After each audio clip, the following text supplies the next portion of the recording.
Velma is missed potential. Wait, before you click off, because I said that Velma, yes, the show that holds the impressive 6% audience score, has actual potential, just allow me to explain. First, we need to understand what about the show doesn't work in order to understand how to fix it and improve upon its minute potential. HBO Max's Velma does the thing that Matrix Resurrections did by going full meta. This show is so aware of itself that it thinks that because it's so self-aware, it's hilarious. Like, they think that because they're so aware of itself, they just think they're funny.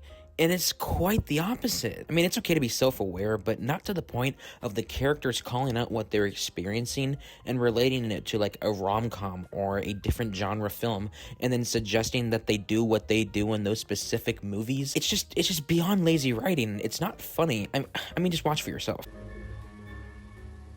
See, now if this was a show, it'd be super hot if you two kissed. Krista, if this was a show, you'd be killed off for being horny. I mean, do you see what I'm saying?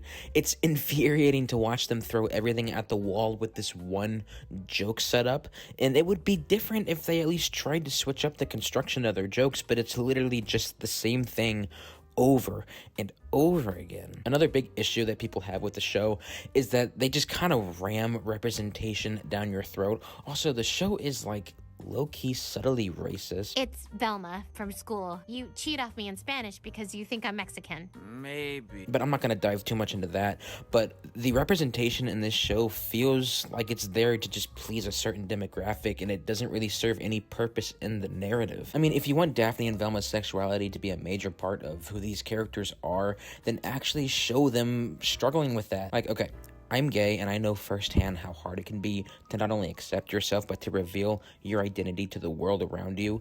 It can be a very difficult thing, even in a society that nowadays is more accepting than it has ever been. It's still pretty terrifying to take that leap. But rather than exploring these themes, Velma just takes the surface level, immature, lazy way of doing it, and they just make fun of every little thing. Now you're probably in the comments right now typing, well, it's a fucking comedy, it's supposed to be funny, it doesn't need to be about all this dark heavy shit. Guys, some of the best drama has been told through comedy. Have you guys heard of Forrest Gump? I'm not saying that this show has got to be Euphoria with how fucking depressing it is, but they can actually have some meaningful character arcs in the show while telling it through comedy. I mean, this show to me is an example of everything that woke Hollywood specifically is doing wrong.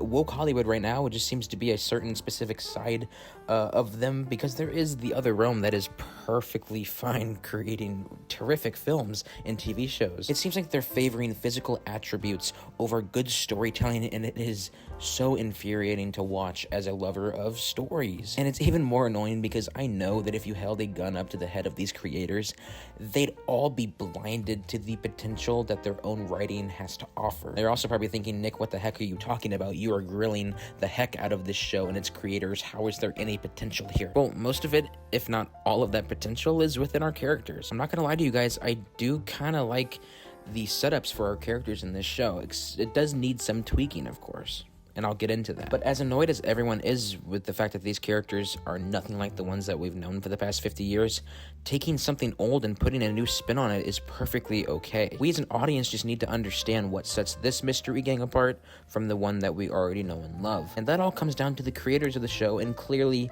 they can't be allowed another crack at Velma, so this is what I would do if I made the show. First, like I said, if we're going to make a show based on the characters of Scooby-Doo, the least we could do is establish who the specific versions of these characters are and why they're different from the original. So of course we have Velma, Daphne, Fred, and Norval. There's no Scooby in here because there's just no Scooby. And I think a good shell to build everything inside of, and I think this is a major part where the show just completely dropped the ball on, is introducing our characters without any prior backstory apart from Velma and Daphne. Those are the only two characters that really have any link to each other, and Norval just kind of has this weird fascination for Velma. But there's no actual kinship between these people. So I think a good shell to build everything in our show inside of is having the knowledge that our four characters, Velma, Daphne, Fred, Norval, were best of friends throughout the early stages of their youth, and it wasn't until they transitioned to high school and Velma's mother disappearing that everyone began to drift apart. I think centering our show around this idea will not only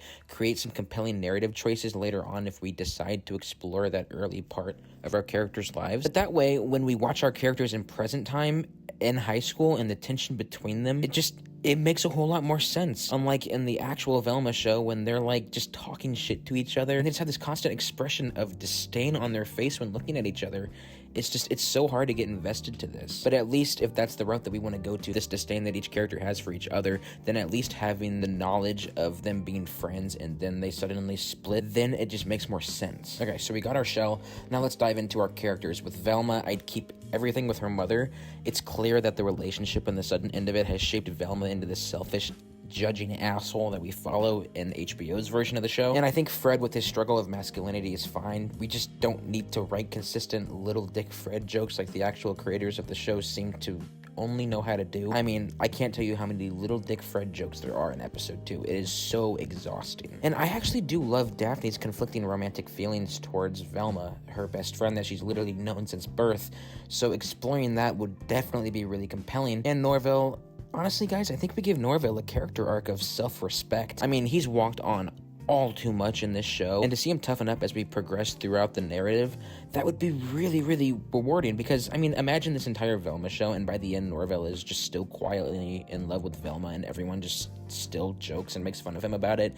You'd feel awful for him. But we flip it, and he's got some self-respect, so by the end of it, we're happy for him. Alright, so we have the individual struggles of our characters combined with the universally relatable issue that is the transition from elementary school and middle school to high school. And if you don't know what I'm talking about with that struggle, you're very lucky. There are a lot of friends that I went to elementary school and middle school with specifically that I just lost contact with transitioning to high school because they just didn't go to the same high school as me. But boom, right there we have the audience. Well, in theory, we should have the audience connected to our characters because they're not only relatable, but their individual conflicts are much clearer and they're more interesting than what was set up in the original show, in my opinion. What's next, you ask?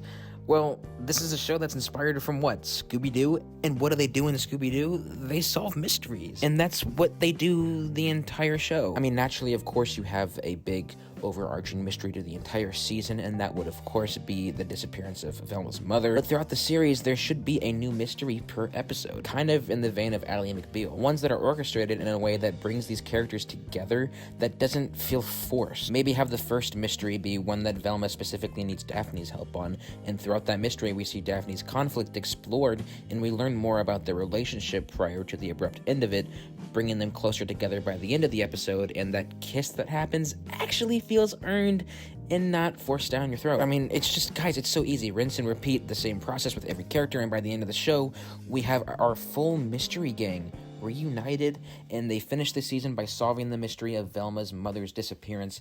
I mean, guys, I'm excited just talking about it. I mean, in all honesty, though, I wouldn't write this show. I mean, it's not, like, this is me trying to make a train wreck into less of a train wreck. I'm trying to pick up the pieces here, guys. But who knows, maybe no one agrees with me in this video, and I'm just making a big fool of myself. Regardless, I do think Velma was an opportunity to tell a unique story from characters that have essentially been the same and have never been expanded upon since their creation in 1969. And it's just a shame that films and television like this are still being made, and at such a high quantity as well. I mean, it's as easy as putting a little more heart and soul into your craft, because I guarantee if creators do that, their work won't feel like Velma. It'll be something actually worth talking about.